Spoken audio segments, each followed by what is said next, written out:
Olá, tudo bem? Bem-vindo ao nosso tradicional Café com Ações. Saúde a todos. No Café com Ações, a gente faz um giro de notícias e informações sobre o universo empresarial e dos investimentos.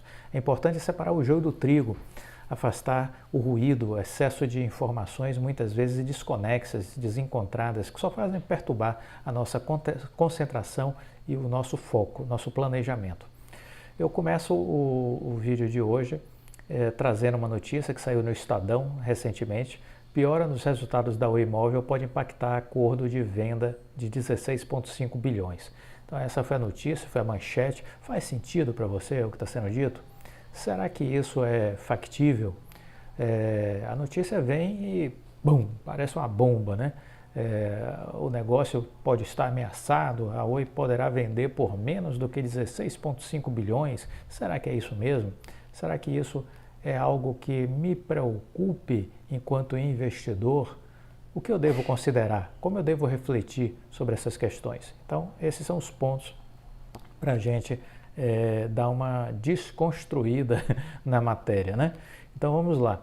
A deterioração nos resultados da Oi Móvel acendeu o sinal de alerta entre os investidores e a concorrência.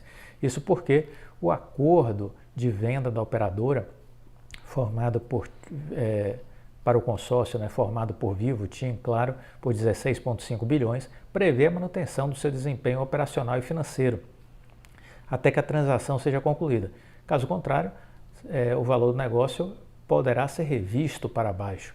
Porém, a Oi Móvel começou o ano com dificuldades. O investimento em redes móveis foi cortado em 29%, enquanto o aporte total do grupo cresceu 4%, priorizando a fibra ótica. Já a receita móvel no primeiro trimestre caiu 6,3% ante o mesmo período de 2020. No ano passado, também ainda não havia o início da pandemia. A receita havia caído 7,8% em relação ao quarto trimestre de 2020, quando a crise já era uma realidade. A Oi afirmou que a queda na receita ocorreu principalmente entre clientes pré-pagos, que deixaram de fazer recargas com o fechamento do comércio, e o fim do auxílio emergencial do governo. Por outro lado, disse ter sido capaz de ampliar a base de assinantes móveis em 4,3%, com mais adições no pós-pago. Então aí vem o primeiro recorte que a gente precisa dar. A pandemia impactou e vem impactando muitas empresas no primeiro trimestre. Então nada de anormal com o resultado da Oi Móvel. Isso pode ser usado para justificar uma redução? Não vejo a menor possibilidade disso acontecer por conta do impacto da pandemia. Esse impacto da pandemia aconteceu em todas as empresas, inclusive nas outras operadoras, Vivo, a TIM, a Claro, também se viram diante de algumas dificuldades, assim como toda a grande maioria das empresas no país, por conta da Covid. Então, não vejo isso como algo preocupante. É algo administrável dentro do cenário que o Brasil está vivendo, certo? Então, esse é o primeiro recorte para a gente fazer. O risco da operação é a deterioração dos resultados da Oi Móvel se agravar nos próximos meses. A conclusão de venda depende do aval da Anatel e do CADE, o que deve acontecer só no fim de 2021 ou no começo de 2022. O assunto foi motivo de questionamento na teleconferência do dia 13. O presidente da Oi, Rodrigo Abreu, afirmou que não há motivos para preocupações sobre eventuais quebras de compromissos estabelecidos. Segundo ele, o andamento dos negócios está dentro do planejado e não é esperada nenhuma mudança no valor fechado de 16,5 bilhões de reais. As oscilações trimestrais da Oi Móvel não são tão relevantes para o desfecho da transação, segundo especialistas que acompanham a área.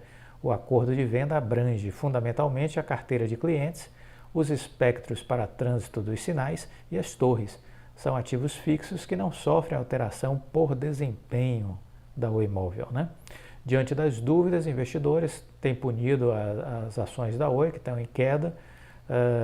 A Tele não tem necessidade nem obrigação de fazer qualquer provisionamento antecipado frente a potenciais riscos de descumprimento das obrigações de desempenho, que só vão ser apuradas na data de fechamento da transação. A Oi não quis fazer comentários adicionais aos da teleconferência.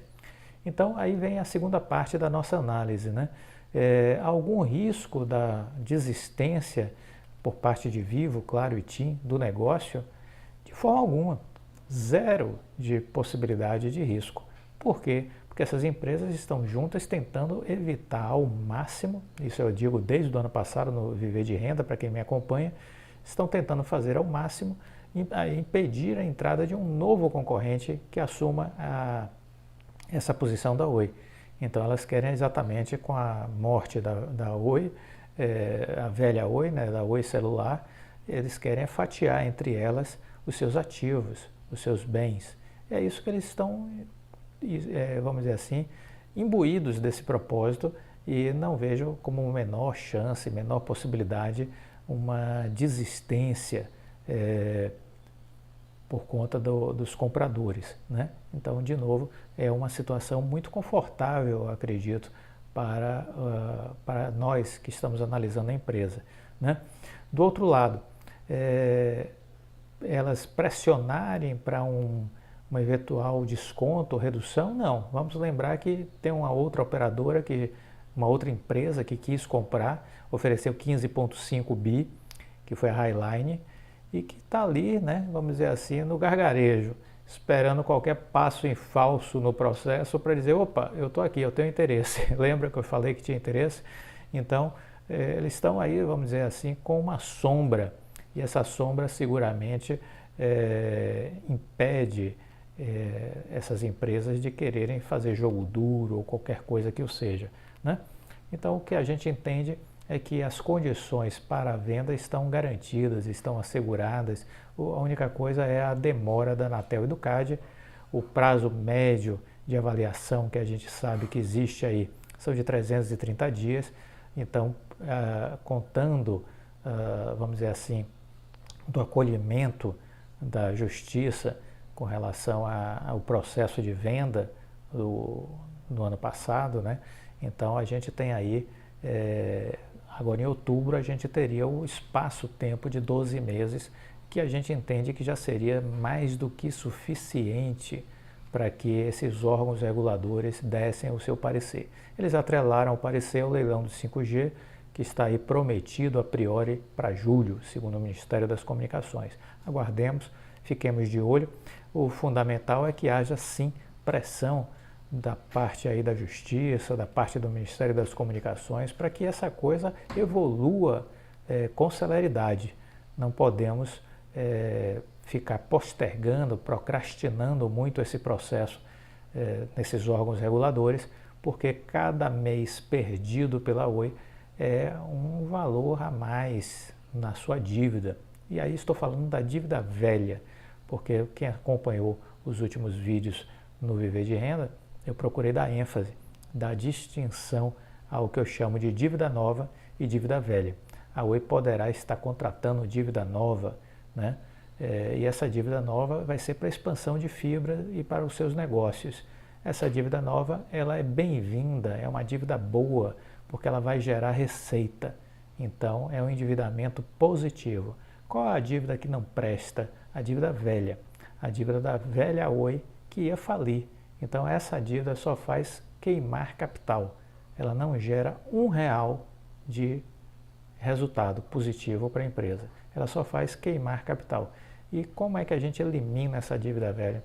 É com a venda da Oi Celular, que é fundamental para fazer frente a essa despesa com a dívida velha, que precisa ser liquidada ou trazida para um patamar que seja mais saudável do ponto de vista do equilíbrio econômico-financeiro da empresa. É isso que a gente precisa entender, né? Então, é fundamental estar de olho no CAD, na Anatel, na Justiça, no Ministério das Comunicações, de alguma forma dar ênfase na necessidade de que eles precisam dar celeridade a esse processo da Oi, não podem ficar aí procrastinando isso, né? E ter aí em mente que o ideal é que em outubro esteja sacramentada essa venda e esteja sendo feita a internalização no caixa da Oi dos 16,5 bilhões.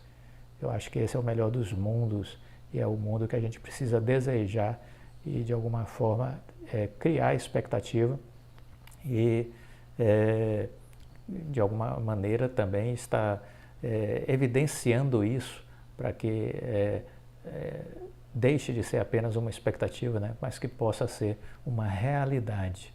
Bom, o nosso Café com Ações de hoje foi esse café especial, né, nesse sentido de comentar essa notícia do Estadão e ao mesmo tempo de mostrar que a gente precisa ser crítico, que a gente precisa avaliar com muito calma o que lê, o que ouve, porque nem tudo de fato faz sentido, nem tudo de fato deve ser aproveitado como está posto, né? É preciso refletir e chegar às nossas conclusões. Isso é fundamental para que tenhamos sucesso e tranquilidade na nossa estratégia de investimentos. Um ótimo dia para todos vocês, fiquem com Deus e até a próxima. Tchau.